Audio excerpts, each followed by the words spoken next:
Sinpo TV kembali hadir bersama saya Sri Dewi Andayani dalam berita pilihan selama sepekan.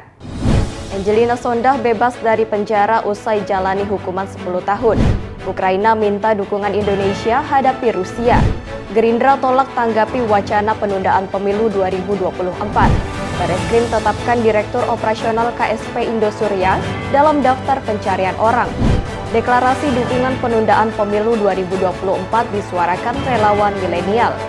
Berikut berita pilihan selengkapnya.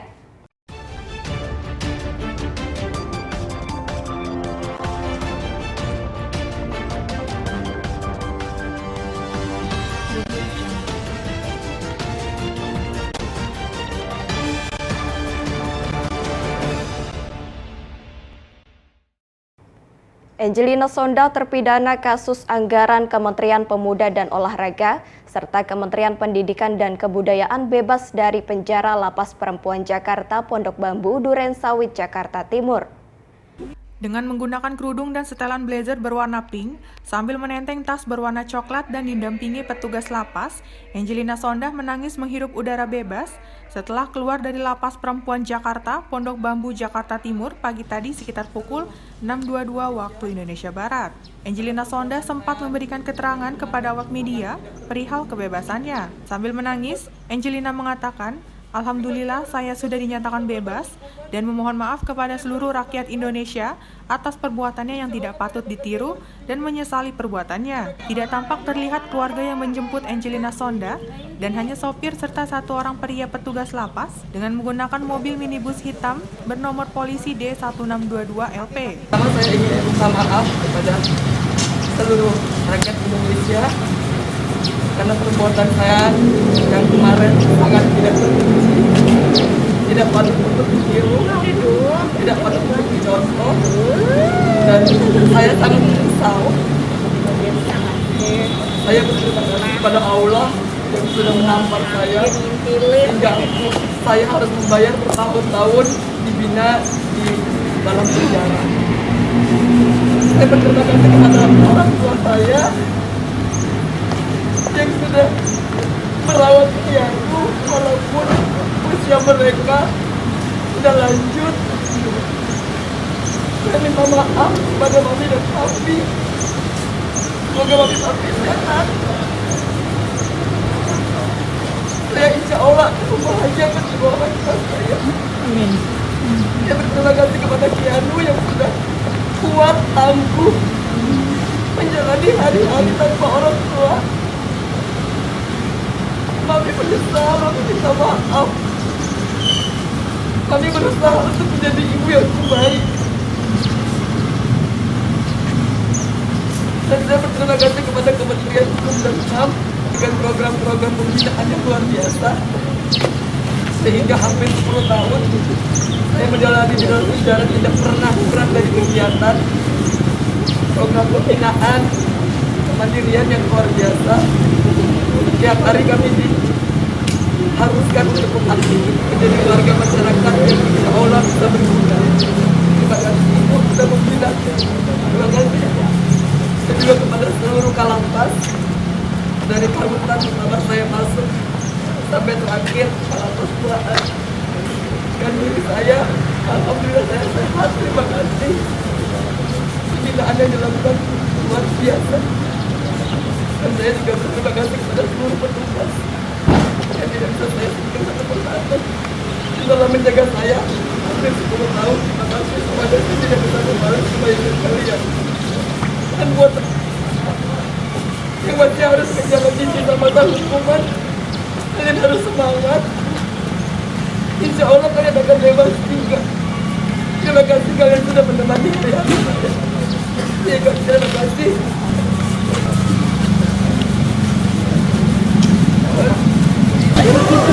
3 Maret 2022, Angelina Patricia Pinkan Sondah mendapat cuti menjelang bebas selama 3 bulan. Pasti seperti biasanya dia mengikuti prosedur administrasi ya, lengkap sampai sidik jari. Kemudian pada hari ini dia pas tanggal 3 Maret ini menjalani cuti menjelang bebas, tapi masih ada kewajiban, artinya kewajiban untuk melapor ya, itu di Bapas. Kemudian selama menjalani cuti menjelang bebas, ya beliaunya yang bersangkutan harus mengikuti peraturan-peraturan. Artinya tidak boleh ada pelanggaran hukum, tidak boleh sesuatu hal yang meresahkan masyarakat atau yang mengganggu keamanan. Apabila itu dilakukan, maka akan dicabut. Tapi saya yakin karena dia sudah menjalani 9 tahun 10 bulan 5 hari, dapat dilakukan begitu baiknya dengan mengikuti semua kegiatan pembinaan. Dia aktif di berbagai pembinaan, ada 18 kegiatan yang diikuti, hanya waktu 3 bulan di luar. Saya kira itu waktu yang sangat singkat. Artinya selama di dalam sudah berkelakuan baik ya? Baik, dia aktif mengikuti semua program, dari mulai program kepribadian, kemandirian, sosial, dan lain. Dia membaur dengan warga binaan yang lainnya tanpa merasa dirinya lebih, sama saja. Dari kegiatan pertanian, melukis, kemudian kesenian, olahraga, sampai kebersihan pun dia ikut. Peternakan semua ikutin. Ada 18 kegiatan yang dia ikutin. Tadi laporan itu tadi 24 kali 24 jam? Oh enggak, kita atur 2 minggu sekali. Ya. Diketahui, Angelina Sondah dihukum penjara dalam kasus anggaran Kementerian Pemuda dan Olahraga dan Kementerian Pendidikan dan Kebudayaan atau dikenal dengan kasus Wisma Atlet. Angelina terbukti menerima suap sebesar 2,5 miliar dan 1,2 juta US dollar. Angelina Sondah dihukum penjara selama 10 tahun, denda 500 juta rupiah, subsidi 6 bulan kurungan, dan uang pengganti 2,5 miliar rupiah dan 1,2 juta US dollar. Dari Jakarta, tim Sinfo TV melaporkan. Ketua Grup Kerjasama Bilateral GKSB DPR RI dan Parlemen Ukraina Sugeng Suparwoto menegaskan GKSB DPR RI akan segera mendorong perdamaian antara Rusia dengan Ukraina. Hal itu disampaikan Sugeng usai menerima kunjungan Duta Besar Ukraina untuk Indonesia di DPR RI pada Rabu 2 Maret 2022. Usai melakukan pertemuan dengan Duta Besar Ukraina untuk Indonesia yakni Vasil Hamyanin di ruang Komisi 7 DPR RI, Ketua GKSB Sugeng Suparwoto meminta pemerintah Republik Indonesia proaktif untuk segera melakukan berbagai upaya dalam mewujudkan perdamaian antara kedua negara, yakni Rusia dan Ukraina. Hal tersebut lantaran terjadinya invasi Rusia kepada Ukraina telah berimplikasi sangat luas terhadap kenaikan harga minyak dunia yang saat ini sudah mencapai $110 Amerika Serikat per barel. Dampak dari kenaikan harga minyak dunia tersebut pun dapat langsung dirasakan masyarakat Indonesia yang terimbas pada beratnya daya beli. Di sisi lain, Ketua Komisi 7 DPR ini juga menyatakan bahwa aspek kemanusiaan jauh lebih penting untuk dikedepankan, meski banyak sektor proyek strategis nasional Indonesia yang berasal dari Ukraina maupun Rusia. Ya, kita sebagai negara yang menjunjung tinggi harkat dan martabat sebagai sebuah bangsa, kita mengutuk keras dan untuk menghimbau agar segera menyudahi perang ini. Sekali lagi, segera menyudahi perang ini karena implikasinya bukan semata-mata antara Rusia dan Ukraina, tetapi sudah berimplikasi luas terhadap dunia ini, mengancam juga perdamaian dunia. Nah, terlebih dari itu, saya atau kami di Komisi di Parlemen ini akan segera juga berdialog, nanti akan mengundang Dubes Rusia yang ada di sini karena juga hubungan kami di Komisi 7 utamanya sangat dekat, berkali-kali Dubes langsung dialog kami dengan kami. Di samping itu kami akan segera meminta pemerintah Republik Indonesia untuk berperan aktif untuk melakukan atau segera melakukan peran aktif antar dua negara ini untuk ada semacam dialog khusus, membuat forum-forum khusus lebih cepat lebih baik karena secepatnya perang ini disudahi akan jauh-jauh lebih baik karena semakin lama perang ini implikasinya masih sangat luas. Sementara itu, Duta Besar Ukraina untuk Indonesia Vasil Hamyanin menginginkan agar perang yang terjadi antara Rusia dan Ukraina ini dapat segera berakhir. Dan ia juga menyatakan jika Ukraina tidak pernah menginginkan adanya perang, sehingga terkait hal itu Ukraina siap sedia untuk melakukan negosiasi dan dialog. Never ever it happened in Ukraine for the whole nations, for the whole parties, for the whole religions, united in one force to oppose, and for all ages also. From the small kids to the elders, to the disabled people, to women, to everyone. United to oppose the enemy, the aggressor. So we are ready to talk. We are open for dialogue. Dari Jakarta, Sri Dewi Andayani, Halida Andi melaporkan untuk Sinpo TV. Ketua Harian DPP Partai Gerindra, Sufmi Dasko Ahmad, menegaskan partainya tidak ingin menanggapi wacana penundaan pemilu 2024 yang saat ini tengah ramai digaungkan oleh sejumlah partai politik. Ketua Harian DPP Partai Gerindra, Sufmi Dasko Ahmad, menegaskan partainya tidak ingin menanggapi wacana penundaan pemilihan umum 2024 yang tengah digaungkan oleh sejumlah partai politik. Menurut Dasko, wacana penundaan pemilu 2024 ini baru sebatas wacana yang bergulir di media. Namun sampai saat ini wacana tersebut belum masuk melalui proses politik di DPR ataupun MPR RI. Sehingga dirinya enggan mengomentari hal tersebut, Dasko mengatakan beda halnya jika wacana tersebut sudah masuk melalui proses politik di parlemen. Maka Partai Gerindra akan memberikan tanggapannya terkait isu tersebut dan menurutnya yang menyampaikannya pun adalah Ketua Umum Partai Gerindra, bukan dirinya. Dasko juga menegaskan bahwa wacana tersebut belum masuk ke dalam lingkungan internal Partai Gerindra. Itu kan baru wacana di media, bukan melalui proses politik di DPR atau MPR. Nah, oleh karena itu baru wacana-wacana yang kita pikir tidak perlu ditanggapi oleh Gerindra, kecuali apabila ada proses politik itu baru ada tanggapan, dan itu pun adalah kewenangan daripada Ketua Umum Partai Gerindra, itu Pak Prabowo. Jadi sementara ya Partai Gerindra ya kita mengamati saja di media. Demikian. Pak Prabowo sudah pernah membahas ini atau mungkin ada yang membawa atau melaporkan kepada enggak pernah kan, sama-sama kita baca dari media. Artinya proses persiapan pemilu pemenangan Gerindra di 2024 tetap berjalan sampai sekarang. Ya kalau konsolidasi partai kan kita memang terus. Ada isu nggak ada isu, ya kita memang dari dulu sudah ada timetable yang mesti kita ikuti kan gitu. Tapi belum pernah dibahas sih belum pernah. Enggak, kita nggak bahas. Bang Dasko, termasuk terkait persiapan deklarasi Pak Prabowo di tahun ini yang disampaikan Pak Muzani. Itu kan memang sudah rencana lama ya untuk melakukan deklarasi, tapi kan kita belum tahu tanggal, bulan, dan waktunya. Nah, kita akan rapatkan, nanti kalau sudah pasti, ya kan pasti teman-teman media diundang kan. Artinya Gerindra tetap menginginkan pemilu 2024 itu dijalankan sesuai jadwal yang telah ditentukan oleh. Jangan mancing itu, saya nggak mau ngomong itu. Lu nanya itu nanti lu tulis Gerindra pengen pemilu 2024 ya, jangan gitu kan gitu. Tapi kan jadwalnya sudah ditentukan di 2024 Loh, jadwal apa? Jadwal pemilu. Tanggal 14 Februari 2024. Iya kan DPR. Kalau kesepakatan DPR ya iya kan semua partai sudah sepakat. Termasuk yang ngusulin penundaan juga kan sebenarnya sudah sepakat kan gitu.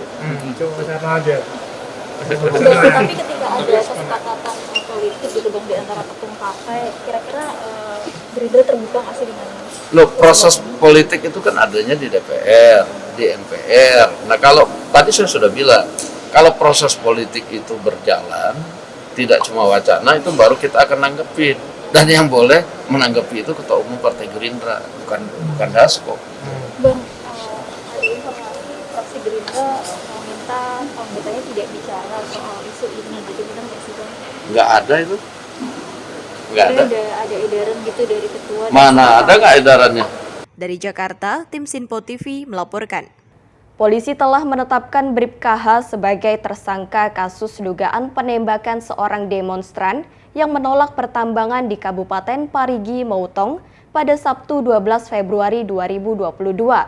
Penyidik menetapkan Bribka H sebagai tersangka setelah melakukan investigasi dan juga uji balistik. Kapolda Sulawesi Tengah Irjen Pol Rudi Sufriyadi merilis hasil uji balistik dan pemeriksaan forensik. Di situ ditemukan keidentikan dari anak peluru dan proyektil pembanding dari senjata organik pistol atas nama pemegang Bribka H. Bribka H ditetapkan menjadi pelaku penembakan seorang demonstran yang menolak pertambangan di Kabupaten Parigi Motong pada Sabtu 12 Februari 2022 lalu. Atas perbuatannya, Bribka H dipersangkakan dengan pasal 359 KUHP dengan ancaman 5 tahun penjara. Satu orang pengunjuk rasa pada tanggal 12 Februari di Desa Katulistiwa, Kecamatan Tinombo, Kabupaten Parigi Mutong. Setelah dilakukan uji balistik dan pemeriksaan laboratorium forensik di Makassar, ditemukan identik dengan anak peluru dan proyektil pembanding yang ditembakkan dari senjata organik pistol HS9 dengan nomor seri H239748 atas nama pemegang Brib KH Bintara di Polres Parigi Mutong, Polda Sulawesi Tengah. Begitu juga hasil uji DNA dari sampel darah yang ditemukan di proyektil dengan darah korban dan hasilnya identik. Sehingga penyidik telah menetapkan Brib KH sebagai tersangka dengan persangkaan pasal 359 KUH pidana barang siapa karena kesalahannya, kealpaannya menyebabkan orang lain meninggal dunia diancam dengan pidana 5 tahun penjara. Dalam jumpa pers di Gedung Perguruan Tinggi Ilmu Kepolisian, Kadif Humas Polri Irjen Pol Dedi Prasetyo menegaskan, kepolisian akan melakukan proses pembuktian secara ilmiah dan siapapun yang terlibat dan terbukti bersalah, pihaknya tidak segan untuk memberikan sanksi tegas. Lebih lanjut, Dedi menekankan dengan adanya komitmen dan sikap tegas, diharapkan kedepannya tidak terulang kembali kejadian yang serupa. Dan siapapun yang terlibat dan terbukti melakukan pelanggaran dalam setiap peristiwa pidana, baik itu anggota Polri, akan ditindak secara tegas. Dan ini merupakan koreksi bagi seluruh Polres, Polda, sesuai dengan standar operasional prosedur bahwa pengamanan dan pelayanan pengunjuk rasa seluruh anggota Polri tidak diperbolehkan membawa senjata api dan peluru tajam. Ya, ini tolong ditekankan agar peristiwa-peristiwa seperti ini tidak terulang kembali di kemudian hari. Dan pada prinsipnya komitmen pimpinan Polri ya kepada seluruh anggota tolong untuk betul-betul mentaati seluruh peraturan perundang-undangan dan standar operasional prosedur yang berlaku. Apabila ini dilanggar, maka ada konsekuensinya. Konsekuensinya akan ditindak tegas sesuai dengan peraturan perundang-undangan yang berlaku. Dari Jakarta, Jihan Nabila, Dava Rizkiano melaporkan untuk Sinpo TV. Bareskrim Polri telah menangkap 2 petinggi Koperasi Simpan Pinjam Indosurya Cipta, yakni Henry Surya dan June Indira. Bareskrim juga menginformasikan kini Suwito Ayub juga masuk daftar pencarian orang karena telah mangkir dalam panggilan polisi untuk dimintai keterangan. Dalam konferensi pers yang dilaksanakan di lobi Bareskrim, Selasa 1 Maret 2022, Direktur Tindak Pidana Ekonomi, khususnya Bareskrim Polri, Brigjen Pol Wisnu Hermawan mengungkapkan pihaknya telah menahan 2 tersangka lainnya, yakni pendiri dan Ketua Koperasi Simpan Pinjam Indosurya Cipta, Henry Surya, dan Direktur Keuangan Koperasi Simpan Pinjam Indosurya Cipta, June Indira. Wisnu menyampaikan pihaknya juga telah membuat daftar pencarian orang untuk Suwito Ayub. Ia pun meminta kepada masyarakat untuk melaporkan kepada kepolisian terdekat jika mengetahui keberadaan Suwito Ayub. Saudara Suwito Ayub, mereka membuat surat yang mengatakan bahwa saudara Suwito Ayub tidak dapat hadir untuk diminta keterangan karena sakit. Ada suratnya. Ada suratnya di sini dari dokter. Dia keterangan sakit dari Dokter Vianti Malak di sini ya, karena sakit. Kami tidak percaya, kami mengecek ke lokasi dan ternyata saudara Suwito Ayub sudah tidak berada di tempat tinggalnya. Dalam arti telah melarikan diri. Untuk itu kami memanggil 2 tersangka lainnya atas nama saudara HS dan saudari JI untuk diminta keterangan dan dilakukan proses penangkapan dan penahanan karena dikhawatirkan akan melarikan diri seperti saudara Suwito Ayub. Untuk itu kami membuat daftar pencarian orang terhadap saudara Suwito Ayub. Ini orangnya. Kalau ada masyarakat yang mengetahui keberadaan saudara Suwito Ayub, segera melaporkan ke kepolisian terdekat. Karena tersangka ini diduga secara bersama-sama telah melakukan tindak pidana, ya, tindak pidana penipuan, penggelapan, dan tindak pidana TPPU. Dan ditambah undang-undang perbankan terkait pasal 46 menghimpun dana tanpa izin dari OJK. Kasus ini sangat menjadi viral atau berkembang karena korban yang merasa dirugikan cukup banyak hingga beberapa triliun. Dari Jakarta, Jihan Nabila Davariskiano melaporkan untuk Sinpo TV.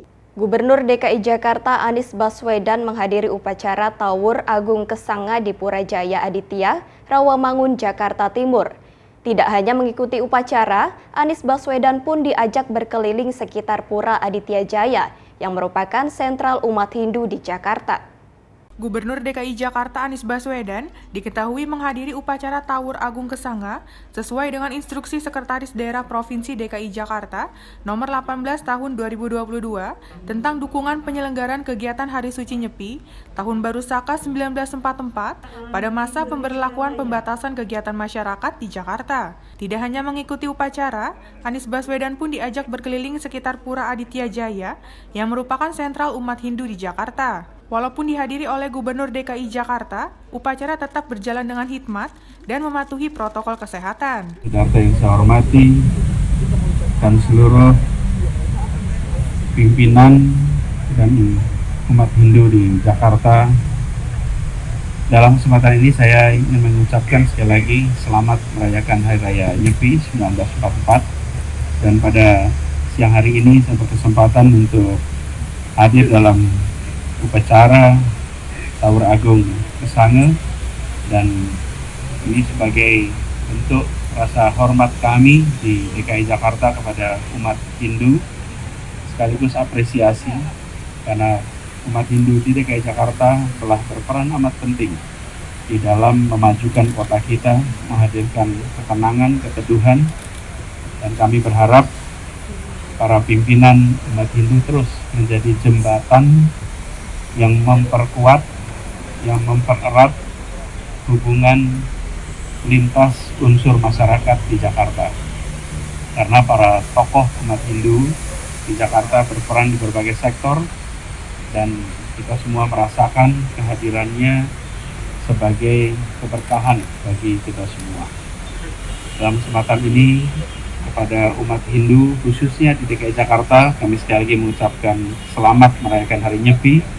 Dan semoga hari yang menjadi kesempatan untuk refleksi ini benar-benar menjadi kesempatan untuk menjernihkan diri, mensucikan diri, dan memulai babak baru di tahun baru Saka ini.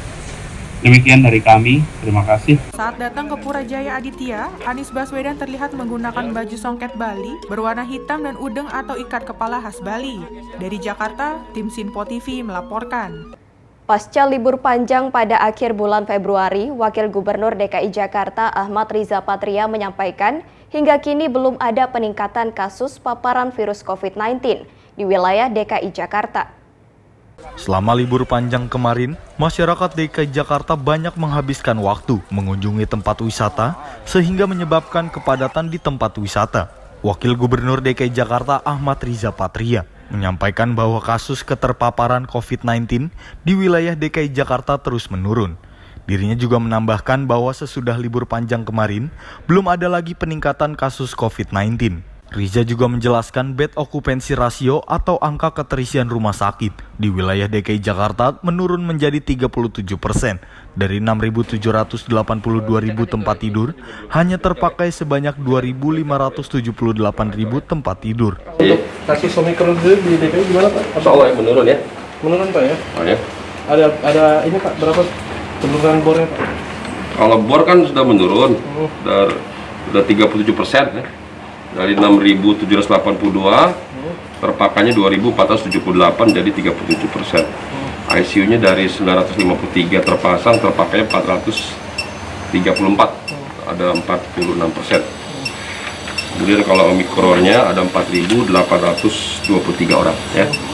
Ada peningkatan penderita COVID nggak Pak pasca libur panjang ini dari Sabtu Minggu kemarin? Kenapa? Kemarin libur panjang Pak. Ada peningkatan nggak Pak? Belum kelihatan. Nanti beberapa hari ke depan baru kelihatan ya. Paling tidak seminggu ke depan baru kelihatan. Mudah-mudahan tidak ada peningkatan ya. Makasih ya. Dari Jakarta, Satria Ahmad Galuh Komara melaporkan untuk Sinpo TV. Sejumlah lapak pedagang daging sapi di Pasar Selipi Palmerah, Jakarta Barat sempat melakukan aksi mogok berjualan. Aksi tersebut dilakukan usai tak kunjung turunnya harga daging sapi yang membuat omset para pedagang pun ikut menurun secara drastis. Beginilah suasana sejumlah lapak pedagang daging sapi di Pasar Selipi Palmerah, Jakarta Barat, Rabu pagi yang tampak sepi dari aktivitas jual beli. Kondisi ini terjadi menyusul masih mogoknya para pedagang daging sapi akibat belum turunnya harga daging sapi yang kini sudah menyentuh harga Rp140 sampai Rp150.000 per kilogramnya. Selain sepi dari para pedagang maupun pembeli, lemari es tempat penyimpanan daging sapi juga terlihat di rantai dan digembok oleh pemilik daging.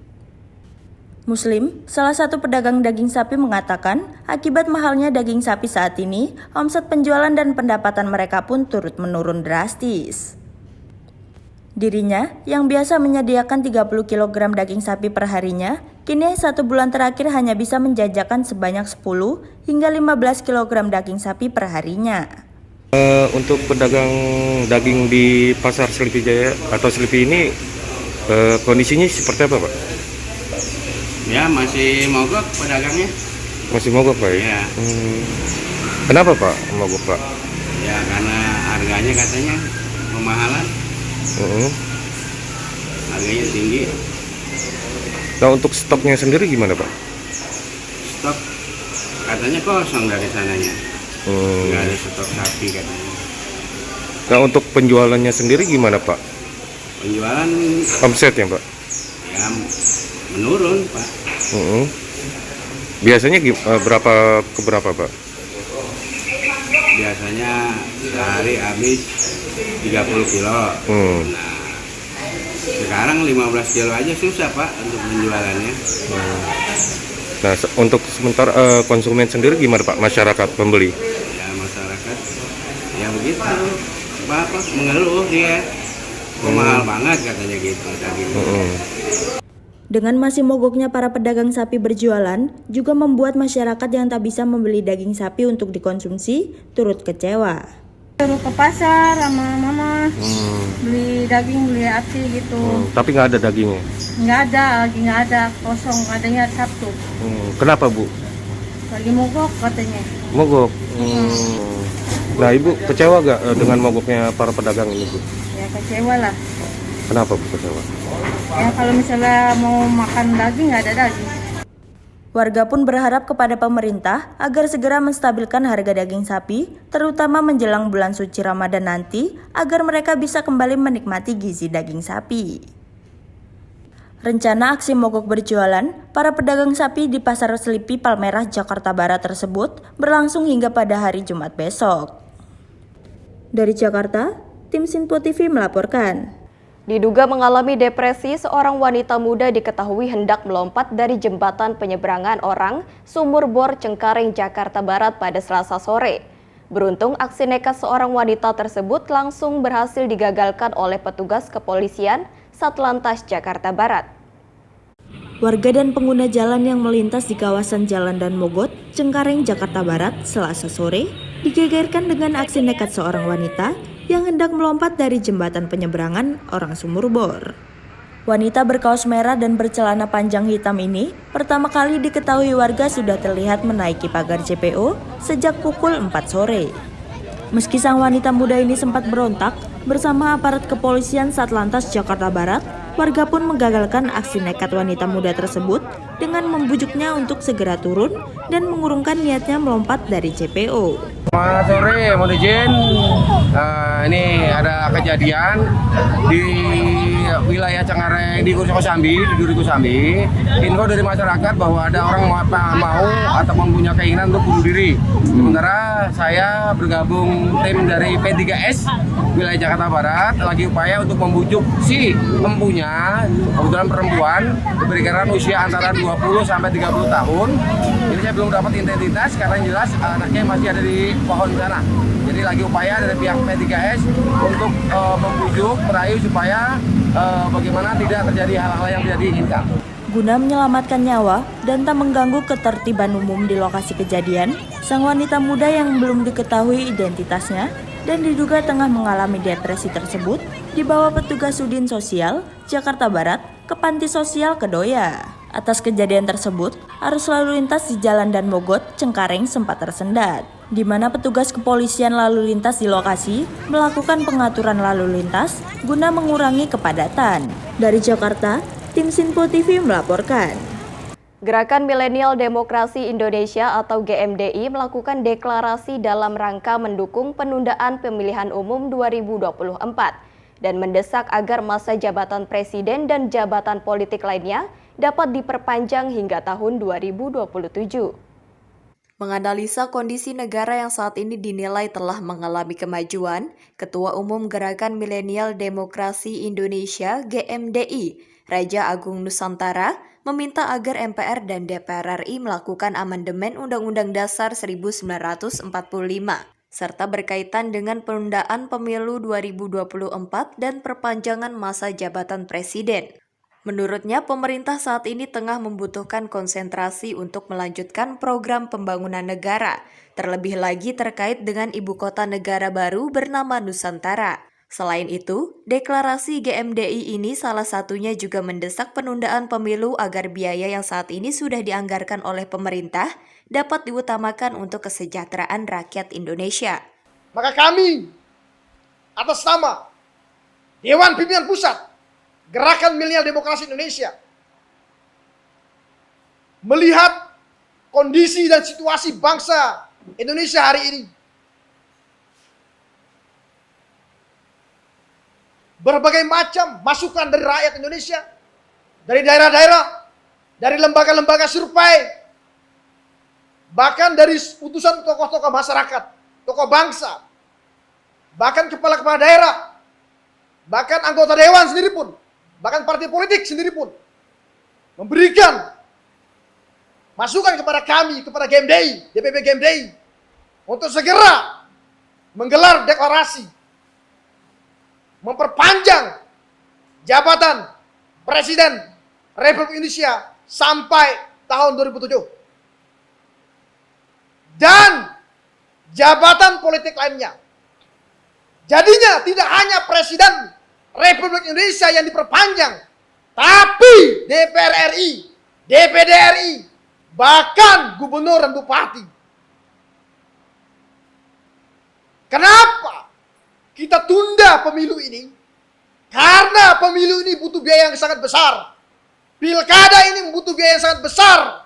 Maka biaya pemilu ini, biaya pilkada ini kita anggarkan untuk membangun negara, membangun kesejahteraan Republik Indonesia, membangun kesejahteraan sosial masyarakat Indonesia, membangun pendidikan yang ada di Indonesia ini. Lebih-lebih kita akan membangun daripada ibu kota negara yang bernama Nusantara. Maka kami yang bergabung, kami atas nama DPP GMDI menggelar deklarasi ini untuk menyampaikan apa yang menjadi keluh kesah masyarakat di bawah. Maka saya meminta kepada Ketua MPR RI, Bapak Bamsud Bambang Susatyo, dan Ketua DPR RI, yaitu Ibu Puan Maharani, untuk segera menggelar sidang, untuk menggelar sidang yaitu mengamandemen daripada Undang-Undang Dasar 1945 untuk menggelar sehingga ada perpanjangan daripada jabatan presiden dan jabatan politik lainnya.